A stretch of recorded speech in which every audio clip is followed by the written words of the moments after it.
जिस व्यक्ति के पास सुबह बिस्तर से जल्दी उठने का कोई कारण ही नहीं है, उसका पूरा दिन फिजूल के कामों में ही बीतता है।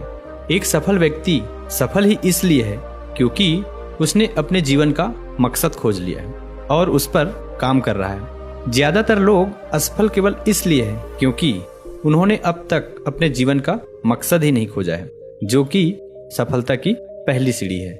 गुरु ने आगे कहा, 5वीं आदत, जो भी इस दुनिया में अपनी मेहनत से सफल और अमीर हुए हैं वह दूसरों को इज्जत जरूर देते हैं। एक सफल और कामयाब व्यक्ति कभी भी किसी की बेइज्जती या बुराई नहीं करता जब तक कि उसे कोई ऐसा करने के लिए मजबूर ना कर दे।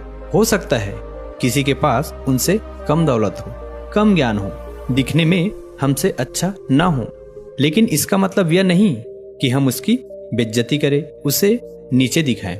चाहे वह घर का नौकर हो या बच्चा या भाई या कोई भी हो, एक सच्चा सफल और समझदार व्यक्ति कभी भी उसे नीचा नहीं दिखाता और अपने सामर्थ्य अनुसार उसकी मदद करने का प्रयास करता है। लेकिन बहुत से लोगों को छोटी सी कामयाबी ही मिली कि वह अपने से नीचे के लोगों को छोटा महसूस करवाना शुरू कर देते हैं, इसलिए वह कभी भी जीवन में बहुत बड़ी सफलता हासिल नहीं कर पाते। लेकिन जो लोग अपने मेहनत से कामयाब होते हैं, ऊपर उठते हैं, वह कभी भी किसी को छोटा महसूस नहीं करवाते हैं। छठा काम जो सबसे सफल और कामयाब लोग कभी नहीं करते हैं वह है टाल मटोल करना। आज के काम को कल पर टालना, अभी मन नहीं है, मौसम अच्छा नहीं है, रात में कर लूंगा, सुबह जल्दी उठकर कर लूंगा, कल कर लूंगा। इन सभी बहानों से सफल लोग कोसों दूर रहते हैं। वह बहानेबाज नहीं बल्कि कर्मशील होते हैं। काम को तुरंत खत्म करने पर भरोसा रखते हैं। वह इस बात को अपने अंदर बैठा लेते हैं, जब करना मुझे ही है तो कल के लिए अपना मानसिक बोझ क्यों बढ़ाऊं, इसे अभी करके खत्म करता हूँ।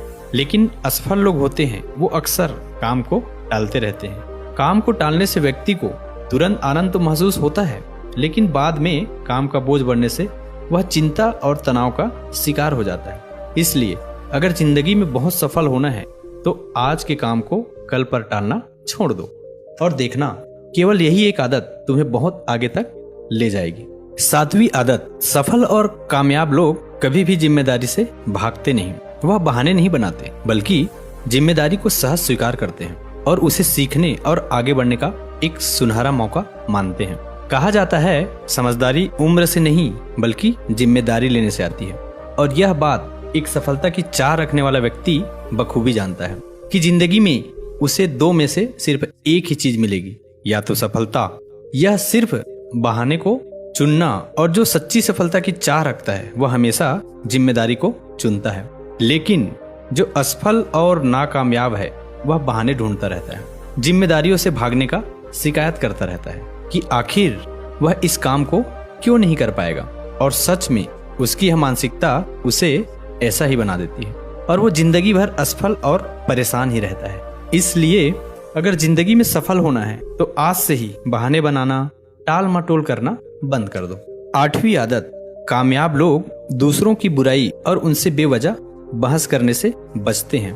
पीठ पीछे किसी की बुराई करना और बात बात पर दूसरों से बहस करना मूर्खों की निशानी है, और यह आदत व्यक्ति को कभी भी आगे बढ़ने नहीं देती, क्योंकि ऐसा करके व्यक्ति बेवजह ही अपने बहुत से दुश्मन बना लेता है जो उसकी सफलता की राह में उसकी बाधा बनते हैं। और जिसकी बुराई करने व दूसरों में कमियां निकालने की आदत है वह न चाहते हुए भी अपनी आदत से लाचार होकर उस व्यक्ति की बुराई करेगा जो सफल होने में उसकी मदद कर सकता था। इस तरह से वो खुद ही अपनी सफलता की राह पर एक बहुत बड़ा बाधक बन जाएगा। दूसरी तरफ जो लोग सफल और अमीर है वो जानते हैं कि बेवजह किसी से बहस करना या बुराई करना अपनी ऊर्जा को नष्ट करना है। इस ऊर्जा को वो दूसरे अच्छे कामों में लगा सकते थे। इसलिए कई मौकों पर सफल और समझदार व्यक्ति सही जानकारी होने के बाद भी सामने वाले को सही करने का प्रयास नहीं करते और चुप रहते हैं, क्योंकि वह सामने वाले की बहस में पड़कर अपनी ऊर्जा और मानसिक शांति को बर्बाद नहीं करना चाहते। इसलिए अगर अपनी सारी ऊर्जा को एकाग्र करके अपनी सफलता प्राप्ति की ओर लगाना है तो आज से ही लोगों की बुराई और उनसे बहस करना बंद कर दो।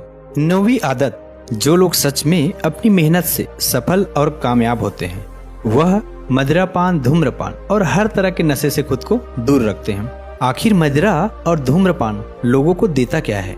यह उन्हें कुछ समय के लिए हर तरह के तनाव और चिंता से दूर ले जाकर शांति का अनुभव कराता है। लेकिन जो लोग अपने मकसद के प्रति समर्पित है, अपने लक्ष्य की तरफ पूरे एकाग्रता के साथ जुड़े हुए हैं, उन्हें किसी बाहरी नशे की जरूरत नहीं होती है। उन्हें अपने काम में ही नशा आता है, अपने काम में ही शांति मिलती है। यह नशे तो उनके लिए हैं जो अपने काम को टालते हैं और मानसिक अशांति का शिकार हो जाते हैं, फिर उस शांति को नशीले पदार्थों से प्राप्त करने का प्रयास करते हैं, लेकिन वहां भी असफल ही रहते हैं। इतना कहने के बाद गुरु मौन हो गए और शिष्य की आंखों में देखने लगे। शिष्य समझ गया गुरु की बातें पूरी हो गई, इसलिए उसने गुरु को प्रणाम किया और वहां से चला गया। दोस्तों, आशा करता हूं कि आपको इस वीडियो से बहुत कुछ सीखने को मिला होगा। दोस्तों, वीडियो को लाइक करें। अगर आप चैनल में नए हैं तो चैनल को सब्सक्राइब कर लीजिए। आपसे मुलाकात होगी अगले वीडियो में। तब तक के लिए धन्यवाद। जय हिंद, जय भारत।